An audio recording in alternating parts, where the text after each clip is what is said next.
Hey, bonjour à tous et bienvenue à tous les nouveaux abonnés. Vous avez été nombreux à me demander une vidéo explicative sur les vagues d'Elliott. Alors, comme toujours, on se retrouve sur TradingView et on va aborder la théorie des vagues d'Elliott. Alors, tout d'abord, ce qu'il faut savoir sur les vagues d'Elliott. Il y a 5 vagues différentes. Donc, la vague 1, ici, alors comment elle se mesure? Donc, elle se mesure entre l'origine de la 1, ici, et son sommet. Donc cette hauteur, c'est la vague 1, ici. Ensuite, nous avons la vague 2, qui se situe entre le sommet de la 1 et notre bas de 2, qu'on peut placer comme ceci.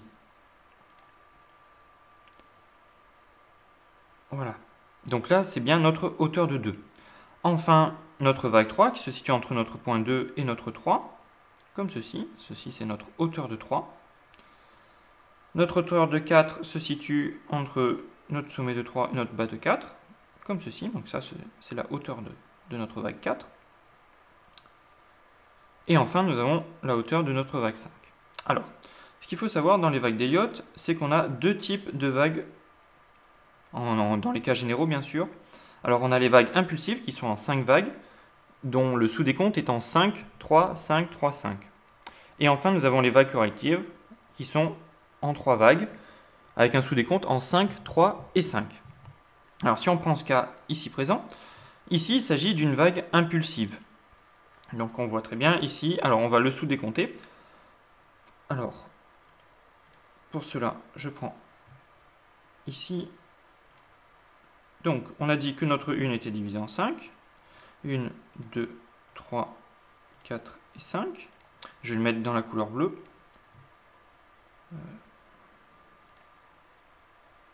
Un bleu un peu plus visible, ça serait mieux. Voilà. Ensuite, on a une vague de 3, qui est une vague correctrice entre notre 1 et notre 2. Généralement appelé ABC, mais ça fera l'objet de la vidéo suivante. Je vais le mettre en rouge, comme ceci. Ensuite, notre vague 3 est divisée en 5.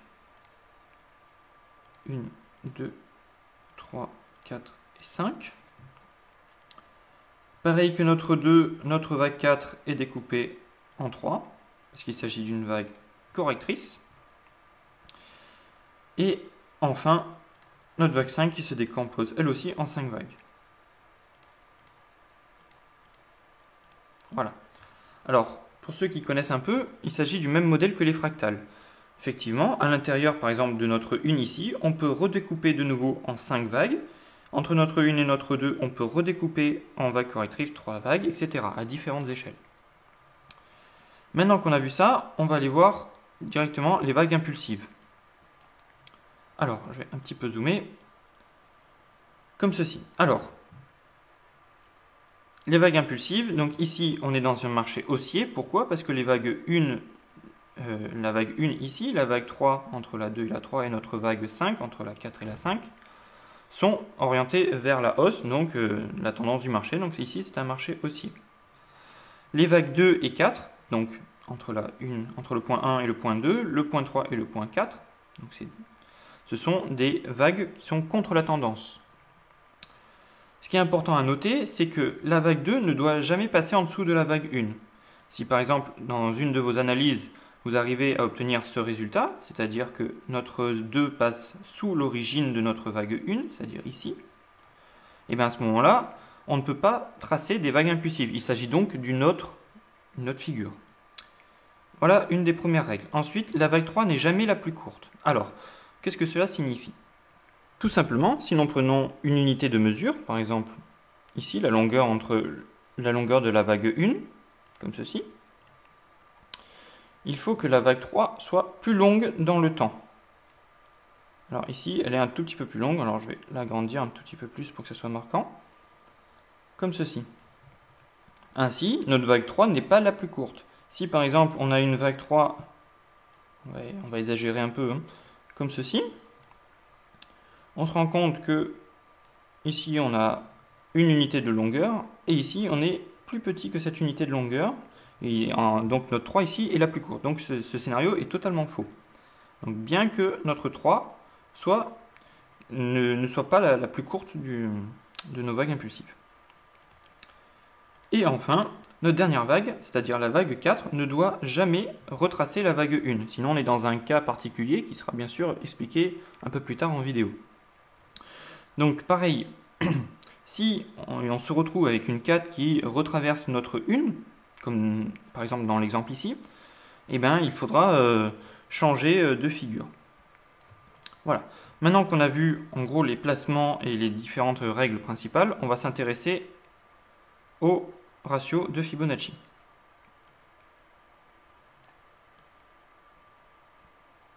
Comme ceci. Alors, pour une vague 2, les différents ratios sont les 38,2, 50, 61,8 ou rarement, plus rarement, on a plus de 61,8%. Alors, pour le placer, tout simplement, alors déjà on va zoomer un petit peu là-dessus, comme ceci. Alors pour ceux qui utilisent TradingView, donc ici on va aller chercher l'outil Fibonacci de retracement. On place un premier clic gauche sur notre sommet de notre vague 1, et ensuite on va chercher l'origine, comme ceci.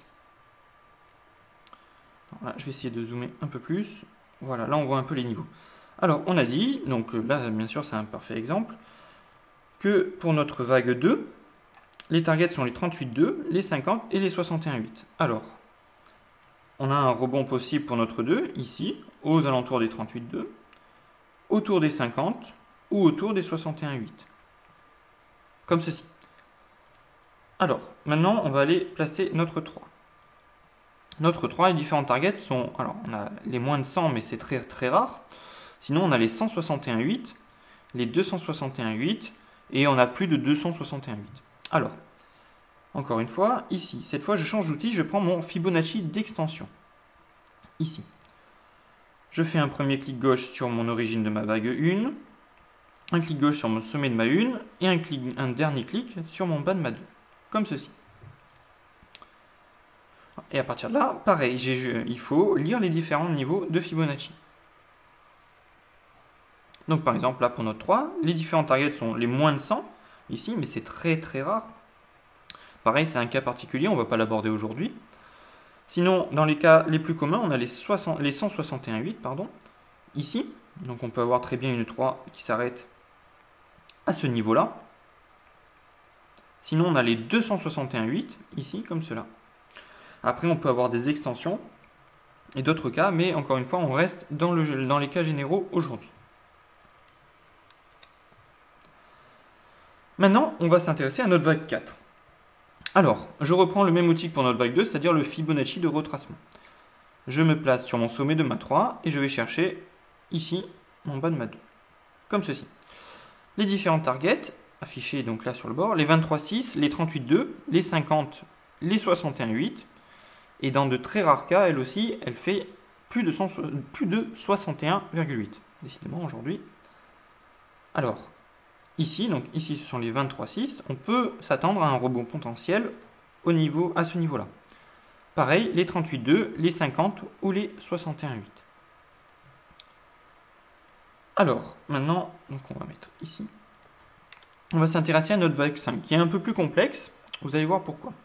Il faut d'abord savoir si notre vague 3, ici, fait plus de 161,8 ou si elle en fait moins. Et à ce moment-là, on aura deux cas d'analyse différentes pour notre vague 5. Alors, si on a une 3 qui fait moins de 161,8, alors on va aller tout de suite mettre notre 3 à moins de 161,8. Hop. Alors, moins de 161,8, on va la mettre ici, par exemple. 4, et voilà. Alors, si elle fait moins de 161,8, notre vague 5, elle fait les 61,8, les 100 ou les 161,8. Et il y a une différence aussi sur le positionnement du Fibonacci. Alors, on utilise toujours le Fibonacci d'extension, comme pour notre vague 3. Cette fois-ci, on part de l'origine de la 1, on vient se placer sur notre sommet de 3, comme ceci.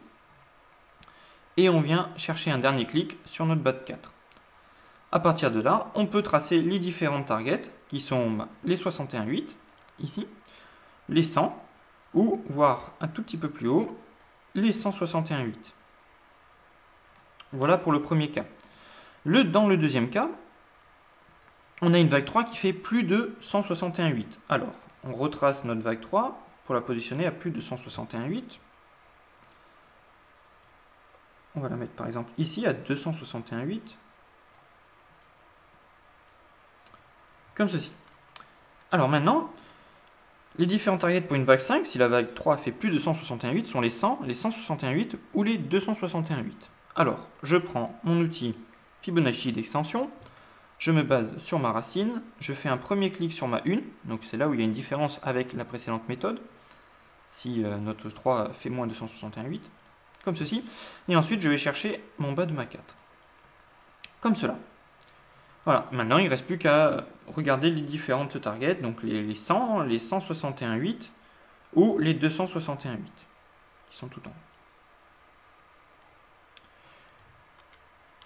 Hop là. Une règle qui est souvent oubliée, c'est qu'il doit y avoir une divergence de sentiment. Alors le sentiment de marché se connaît par un indicateur qui s'appelle le RSI. Donc pour l'ajouter, vous pouvez aller voir ici en haut indicateur, vous cliquez dessus, vous cherchez RSI, comme ceci, et vous prenez le premier Relative Strength Index. Vous cliquez dessus, cela l'ajoute. Voilà, moi il y était déjà, donc ça me l'a réajouté. Ici, je vous ai fait un rapide dessin pour comprendre la divergence de sentiment. C'est-à-dire, ici nous faisons notre 1, très bien, avec un sentiment de marché qui commence à monter, une 2, une 3, ici on est en ce qu'on appelle en surachat, pour notre 3 parce qu'on dépasse le canal. Notre 4 ici, et notre 5. On voit que notre 5 fait un plus haut en prix par rapport à notre 3. Effectivement, notre 5 est plus haut. Par contre, au niveau du RSI, on voit bien qu'il est beaucoup plus bas. Alors comment ça peut, avec juste une représentation visuelle, comme ceci. Et là, voilà. Donc ici on a bien une divergence. Donc c'est-à-dire d'un côté, sur le cours, on a une augmentation des prix, et sur le côté du RSI, c'est-à-dire le sentiment du marché, on a une diminution du RSI. Voilà. Je pense qu'on a fait le tour concernant tout ce qui est vague impulsive. On se retrouve très vite dans une prochaine vidéo. N'oubliez pas de vous abonner, de partager, de liker si cette vidéo tutoriel vous a plu. D'ici là, prenez bien soin de vous. On se retrouve très vite. Bye.